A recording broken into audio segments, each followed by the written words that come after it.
Hi friends, welcome back and welcome if you're new. Today is our second instruction class for sewing for beginners. We are going to be doing the recapping of what we learned last. Today we're going to go ahead and go through the threading, which you guys already did, so I'm not going to do it one by one or anything like that.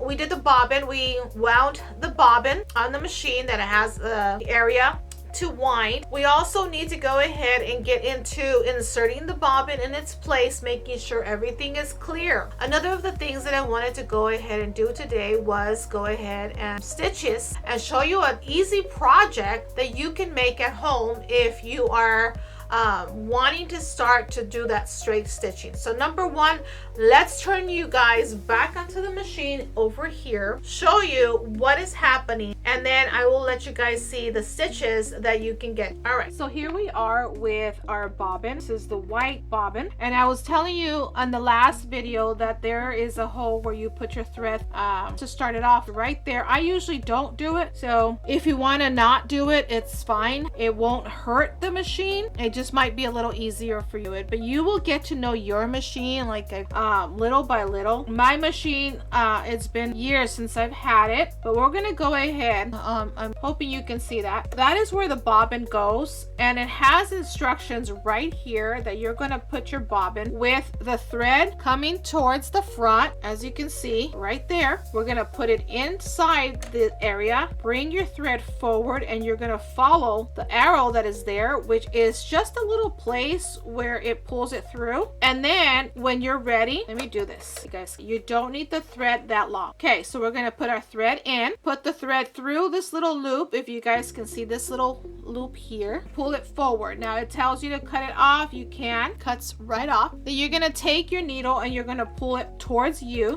and it's gonna lift it, if you can see that. Okay, a little short, but it's there. Okay, and there we are. And I basically, you saw that, take my cover, my little cover here, and I just slide it through so my thread go to the back. Then I take my cover and I put it right in where it belongs, and I'm done. Make sure that you take your thread into your foot or the foot towards the back, so it's always in the back. Now I have my fabric that I usually use to cover the feet and everything here, so the dust is minimal. But what I'm going to go ahead and show you, straight stitch. Okay, do have my pedal over here where the foot of the camera tripod is at, so if I move it, I apologize. Put it down, and then we're going to go ahead and sew straight.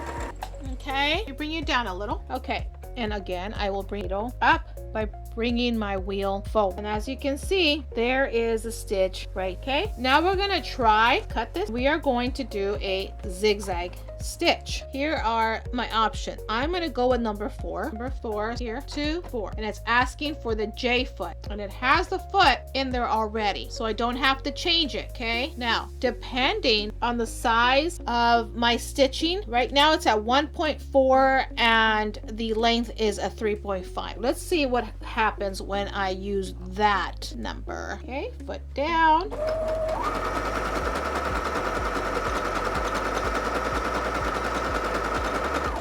And as you can see, this is what it did. It did a nice stitch of the zigzag. Now another one that we can try, you're gonna use a lot. Let's go back to number 1. So I just switched over. I switched back to number 1, which is the middle one here, and that is 1. We're gonna go ahead and do that one also. Here is that, or is that my guide? Here is my back stitch button. Okay, so what I'm gonna do, I'm gonna be press button stitch back to reinforce the stitch when you sew at the beginning of your project at the edges. Try it with the other and see what the machine is doing. Now let me show you what it did, and that is your back stitching. If that see, it just goes back and forward. That just reinforces your stitch length. I mean your stitch beginning and ending, so the thread doesn't come undone. You sew. So there is that little stitch that will want to come apart, and little by little, because of the movement of your project, you can have a problem with it popping off if you don't do that back. So there's that. Now another thing that we're going to do is we're going to go ahead and work on a little project. So I'm going to take you over to my work, and I'm going to show you a little project that we can do with just straight stitch that we learned and the back stitch. combine them and make them to work for that project. I'll be right with you guys. I'm just gonna turn. Okay, so don't forget that when you start, you always want to have a scrap piece of paper. Don't forget, when you want to start a project, you want to see what your stitches are looking like and have a piece of scrap fabric to sew on it, and that way you'll know, if that's the stitch length and everything. Another tip that I'm going to have for you guys is on the same content of having notes made, notebook or whatever, I have the sketch pad here. Now in this sketch pad, what you want to do is write down the stitch number, the length, the width, and then maybe a sample of it here, or you can always do it on fabric and then you can go a folder or your sketch pad. I got these at the dollar, not expensive. They're $1.24 to $1.25 for 64 pages. Easy tear out. It's white paper. It's really nice to have. You can use it either way. Notebook is always good to have when you're making your note. So today what I'm going to show you is a pillowcase, and this pillowcase is a very tiny little pillowcase because it is a sample of what you can do. Okay, so here we have this little pillow. Now I did make a pillow. I want you to see the stitches. This is a hidden front because it has the edges. See that? There's no raw edge, and there's a way to do that.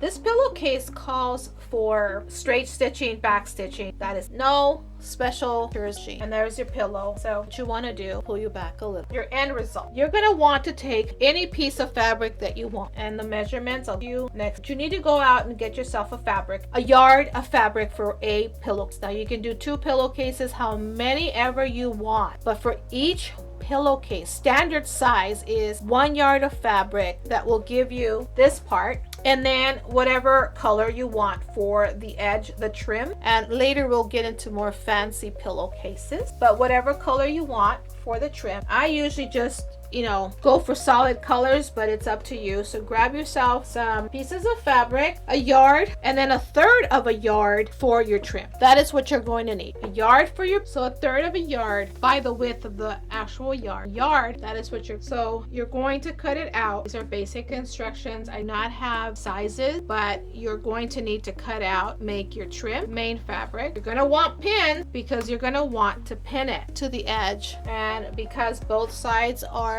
right side of your trim, it doesn't matter what side goes where, but the trim to the right side of the fabric. Okay, now there's different ways of sewing your trim. You can sew it one way, like here, just a solid trim, or you can double stitch it and make it with decorative stitching. Get used to it, or just double stitching, and that makes it a trim. Then you're going to take your fabric and you are going to sew 2, because it is on a fold. If your fabric's on a fold, 2 sides of your pillowcase. If it is not on a fold, it will be a simple 3 straight stitching, that way, and that way. Sew it up, turn it inside out, have pillow. For next week, we'll be having that project. So I encourage you to get your fabric, 1 yard of your main pillowcase and 1/3 of a yard of the trim that you would like. I encourage you to go and get that this weekend. And then next Friday, we will be sewing up our project and making ourselves a nice pillowcase. You can go on from there after you're done with one. If you want to continue to make more, you can. That is nothing's going to stop you from making the amount of pillowcases that you. Don't forget to always have that scrap piece of fabric to test out your stitches, your lengths, your tightness, everything. Pillowcases are coming up. We do need to make sure that our stitches are looking good. If you have any questions or any concerns, do not forget to comment down below. I will get to the comment Monday. I will answer you guys throughout the Monday, and I will go over if I have to pull another video during the week. I will do that to answer some of those questions that you have. So don't hesitate. Go on and ask questions. It's okay, because if you don't ask questions, you won't get answered. Okay, so if you do have any questions, go ahead and just write them down in the comments below. I'll get back to you. Share, subscribe if you haven't, and don't forget to like this video. Until next time, get your sewing stuff together, get your sections together, and get your fabric. Hobby Lobby is open this weekend. I am not sponsored.